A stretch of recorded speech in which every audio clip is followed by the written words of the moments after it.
नमस्कार मंडळी संतोष देशमुख यांचा खून झाल्यानंतर जे काही सूरज दस होते ते अग्रेसिव्ह झाले होते। या जे काही न्याय होता तो न्याय त्यांच्या माध्यमातून मिळवून देण्यासाठी ते तत्पर होते। परंतु अचानकच सूरज दस यांनी धनंजय मुंडे यांची भेट घेतली आणि भेट घेतल्यानंतर जे काही राजकारणाचा भोवरा असेल आणि सर्वसामान्यांचा रोष असेल ते सूरज दस यांच्यावरती फिरलेला दिसत होता।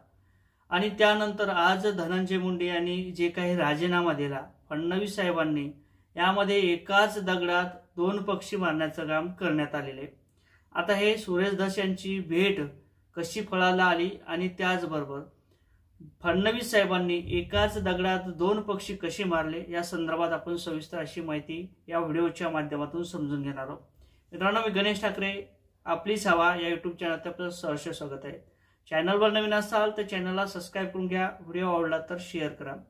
मंडळी, ज्या अर्थी संतोष देशमुख यांचा खून झाला, खून होऊन जवळपास 3 महिने पूर्ण होत होते आणि अचानकच त्यांचे काही CIDच्या माध्यमातून जे काही फोटो होते, व्हिडिओ होते ते काल मोठ्या प्रमाणात न्यूज माध्यमातून व्हायरल झाले होते। आणि न्यूज माध्यमातून व्हायरल झाल्यानंतर जे काही महाराष्ट्रातील लोक असेल, राज्यातील लोक असेल, या भारतातील जनता असेल आक्रोशाच्या माध्यमातून पाहत होते आणि कुठेतरी आज धनंजय मुंडे यांचा राजीनामा घेण्यात येईल असं वाटत होतं। आणि काल जवळपास धनंजय मुंडे असतील, फडणवीस साहेब असतील आणि जे काही काँग्रेसचे कार्यकर्ते असतील, काही पुढारी असतील, हे पूर्णपणे त्या ठिकाणी उपस्थित होते आणि 3 तास जवळपास 1.5 ते 2 तास ही मीटिंग चालली। आणि या 1.5 ते 2 तासाच्या मीटिंगमध्ये पूर्ण अग्रेसिव्ह असणारे धनंजय मुंडे यांना एकाच भाषेत सांगण्यात आलं की तुम्ही आता राजीनामा देऊन टाका, त्याशिवाय पर्याय राहणार नाही। जर राजीनामा नाही दिला तर पूर्ण भाजप धोक्यात येण्याची शक्यता आहे, माझं पद सुद्धा धोक्यात येण्याची शक्यता आहे, त्यासाठी आता तुम्हाला राजीनामा हा द्यावाच लागणार आहे। कारण तर ज्या पद्धतीने मीडियाच्या माध्यमातून असेल, न्यूजच्या माध्यमातून असेल आणि समाजाचा आक्रोश असेल तो दिसत होता, त्यानंतर भाजपमध्ये याचा परिणाम निश्चितच जाणवला जात होता।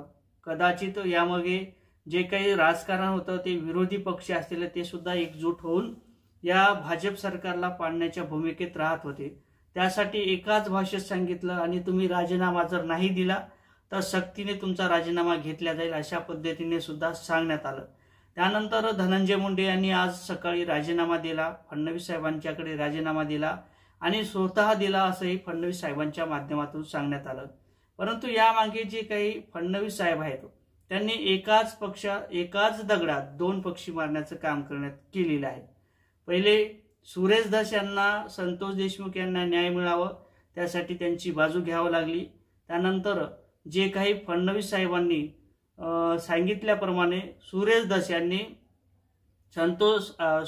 यांनी धनंजय मुंडे यांची भेट घेतली। भेट घेतल्यानंतर जे काही त्यांच्या मनातील गोष्टी चाललेल्या आहेत, धनंजय मुंडे यांच्या मनातील काय चाललेलं आहे आणि कशा पद्धतीचा प्लॅन रचलेला आहे, नेमकं हे कांड करताना तुम्ही त्यामध्ये होता का, अशा सगळ्या गोष्टी त्याच्यात विचारण्यात आल्या।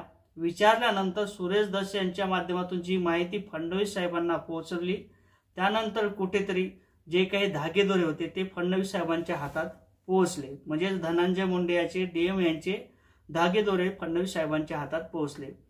याचबरोबर अजितदादा पवार यांनाही सगळ्या गोष्टी माहीत असताना सुद्धा ते जवळपास 2 ते 2.5 महिने थांबले। कारण तर ज्या पद्धतीने कुठेतरी विरोधाला सुद्धा वाटलं पाहिजे की यामध्ये सरकारची सुद्धा भूमिका चांगली आहे, धनंजय मुंडे यांना जाब विचारण्यासाठी त्यांना टाइम देण्यात आला आणि जो काही राजकारणाचा खेळ असेल तो थांबवण्यासाठी अजितदादा पवार यांनी सुद्धा काही दिवस टाइम काढला।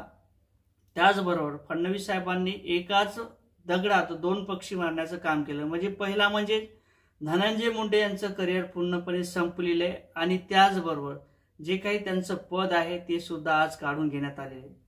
एकीकडे सूरज दस यांच्या माध्यमातून संतोष देशमुख यांना न्याय मिळावा ही भूमिका स्पष्ट होती।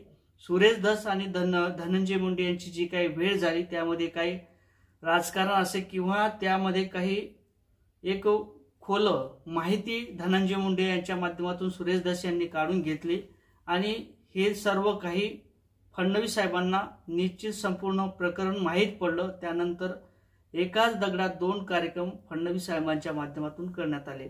म्हणजे एक तर धनंजय मुंडे यांचं करिअर संपलं, त्याचबरोबर त्यांचं पद संपलं आणि आता कुठेतरी सुरेश धस जे काही संतोष देशमुख आहे, संतोष देशमुख यांना न्याय सुद्धा मिळेल अशा पद्धतीची भूमिका आज वाटत आहे। कदाचित जे काही आरोपी असतील त्यांना सुद्धा फाशी होण्याची शक्यता आहे। त्याचबरोबर जे काही धनंजय मुंडे असतील त्यांचं सुद्धा करिअर या ठिकाणी संपलेलं आहे, त्यांना सुद्धा सह आरोपी यामध्ये केल्या जाईल। कारण तर खंडणीचा प्रकार असेल आणि खंडणीचा प्रकार हा फडणवीस साहेबांच्या धनंजय मुंडे यांच्या टोळीच्या माध्यमातून करण्यात आलेला आहे।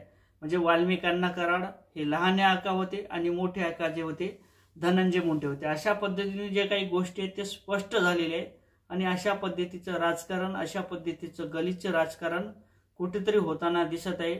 ज्या पद्धतीने एखादा व्यक्तीचा नीचपणे त्या ठिकाणी हत्या केली जाते, त्या ठिकाणी खून केला जाते, मेल्यानंतर सुद्धा त्यांना पाणी मागितल्यानंतर, मारत असताना सुद्धा शेवटच्या टप्प्याला पाणी मागितल्यानंतर सुद्धा त्याच्यावरती आपण लघवी करतो आणि अशा पद्धतीचं काहीतरी दाखवण्याचा प्रयत्न करतो की आम्ही किती मोठे आहोत, आमची दहशत या बीडमध्ये नाही तर पूर्ण महाराष्ट्रामध्ये कशी आहे हे पूर्ण त्यांनी दाखवून दिलं आणि त्याचाच दुष्परिणाम त्यांना भोगावा लागला।